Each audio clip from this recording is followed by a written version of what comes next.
Hello everyone and welcome back. My name is Mr. Kovalt and in this video I'm going to be going over ions. So let's get into this. So what are ions? Ions are simply atoms with charge. So what does that mean? Well, it just means that they either have a positive or a negative charge, and therefore there must be an imbalance in the electrons and protons. So as you know, the protons are in the center of the atom. They're in the nucleus. Here I have lithium atom, and it's got 3 protons. I didn't write the neutrons, but they're there. But we're going to focus on the fact that there are 3 protons in the lithium atom. And if it's neutral, meaning no charge, then the positive protons have to be balanced with the negative electrons. So there's got to be 3 electrons. So the electrons, of course, are around the nucleus. So if we're looking at energy shells, we've got 2 electrons in the first energy shell, and we got 1 electron in the outer shell. So this is the valence shell. So it's got 3 electrons and it's got 3 protons. So it is neutral, zero charge. Now, what happens if the lithium loses an electron? Well, that electron is going to go away. It's going to be the outside electron. That's the one that's going to either be taken away or given away first. So this electron is going to be given away. Well, when that happens, you no longer have an electron in the outer shell, and now you only got 2 electrons left. So now you have this atom, and so now the lithium atom has 2 electrons, and it's got 3 protons still because it's still a lithium atom. It didn't lose any protons, so it didn't become a different element. But it did lose an electron, so now it's got 2 electrons and 3 protons. So it's got more positive protons compared to the negative electrons. It's got one more proton. So because it's got one more proton compared to the negative electrons, it's got now a positive charge. And it's a +1 charge because it's got one extra proton compared to the negative electrons. And so here we write this as lithium is going to go to lithium plus with a plus charge, and then the electron is over here. Where does that electron go? It's going to be picked up, or is most likely picked up by another atom in the vicinity that wants the electron. So here is fluorine. Fluorine would love to have an electron because it is a nonmetal. Lithium here is a metal. It's in the metal group, right? So particularly it's the alkali metals. So this is a metal. Metals love to give away electrons. So, and I'll talk about that in a moment. And here we have fluorine, which is on the other side of the periodic table. And so it is a nonmetal.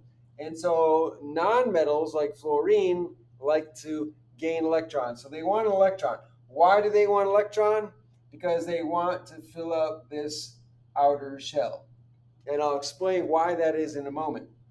But so when we're creating an ion in this case, it gains an electron. So right now, for the fluorine atom, it's a neutral atom. So in this case, it's got 9 protons in the center, your nucleus, and it's got 9 electrons around the nucleus. So it's got 1, 2 in the first shell here, first energy shell, and it's got 7 in the outer shell here. So if we're looking at lithium, lithium only has 1 electron in the outer shell. Fluorine has 7 electrons in this outer shell. So if it gains another electron, it'll have 8. So fluorine then gains an electron from somewhere. And again, where does this electron come from? It most likely is going to come from another atom that wants to give it away. So maybe an atom like lithium. So if I put lithium together with fluorine, lithium will give the electron away, fluorine will take that electron. So in the process of gaining that electron, fluorine now has an imbalance between protons and electrons. So it still has 9 protons because it's still fluorine, right? Because remember, the identity of the element depends on the number of protons. So as long as the protons stay the same, you've got the same element. But here we're gaining an extra electron. So now we have one more electron, excuse me.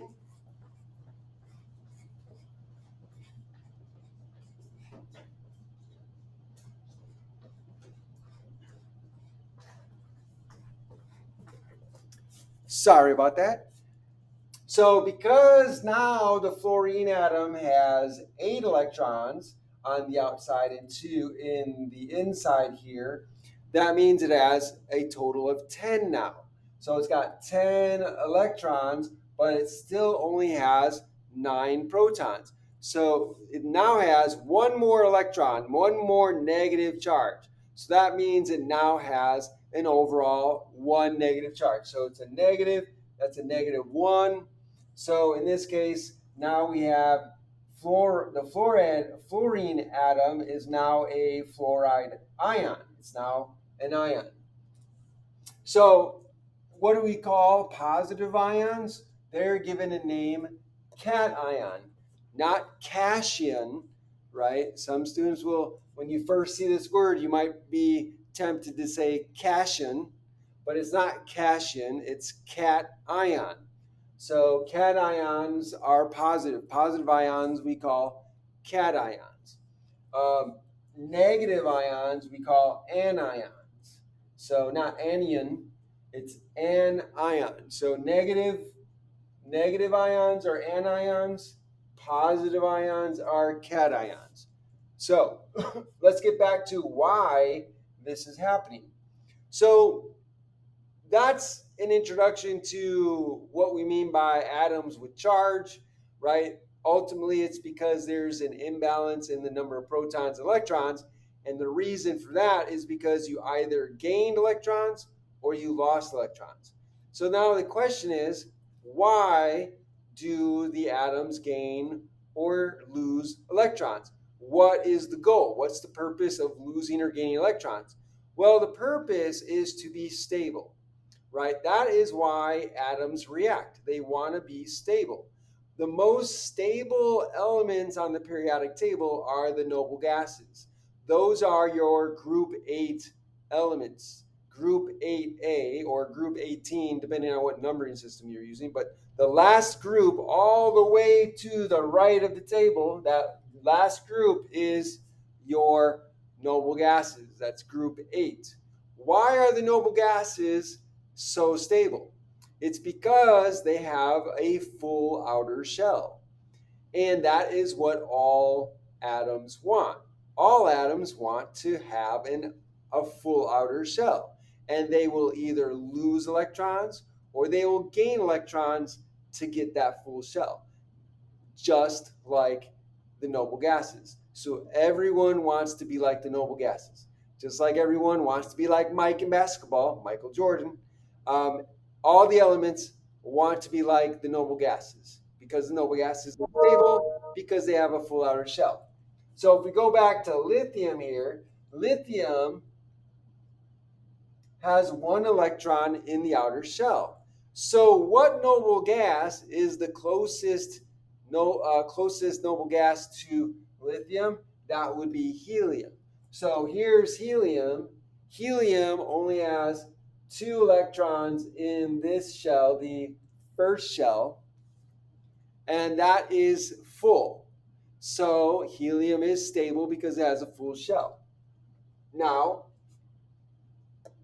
if lithium wants to have a full outer shell, well, it could gain 7 more electrons to be like neon. Here's neon. But it would be a lot easier just to lose that 1 electron. So lithium wants to lose the electron. Notice lithium is a metal.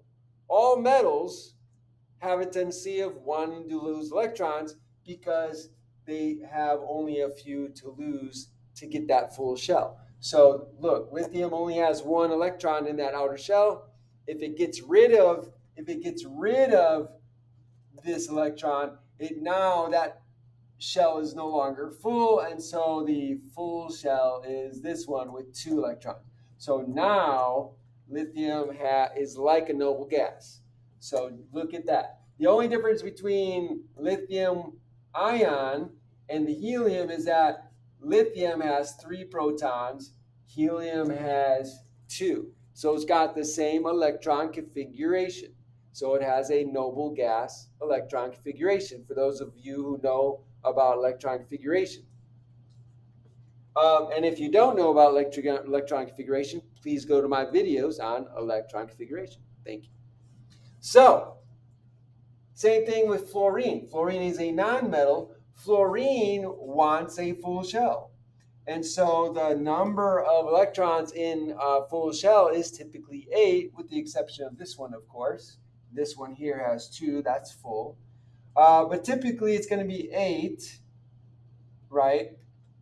And so this fluorine only needs to gain 1 electron. So it can either lose all 7 and lose all these electrons and then have this one as the full outer shell. That would be a tall order. That would be hard to do. That wouldn't be energetically favorable, right? But it could easily gain an electron to have 8, and so it'll gain that electron. And now notice it's now like neon. Neon is the closest noble gas to fluorine, so fluorine is going to gain an electron to be like neon. So elements are going to lose or gain electrons to be like the closest noble gas that is on the periodic table. So in this case, for fluorine, neon is the closest noble gas. So it will gain an electron to fill up its shell to be like neon. So in this case here, now the fluorine atom with a negative charge now has an electron configuration that's very much like neon here. And so with regard to that, the only difference between the fluorine atom with a charge, the fluoride ion, and the neon atom is that it's got 9 protons and this has 10 protons. The rest of it, the electrons, are set up the same. So again, it's got the same electron configuration. And so that, ladies and gentlemen, is what ions are and why they form. And I hope this video was insightful. If you learned from this video, if this was helpful in any way, then please like, share, subscribe to my channel, hit that notification bell. But when you do, make sure you hit all so you'll be notified by all the videos I put out. And then, okay, don't forget to hit the bell there, and the like bell right over there somewhere, and the notification bell. And finally, put a comment down below in the comment section. Let me know what you think. Ask me questions. Let me know what you think. Tell me if there's a topic you want me to cover. I'd love to cover that for you. Thanks for joining me, and have a great day.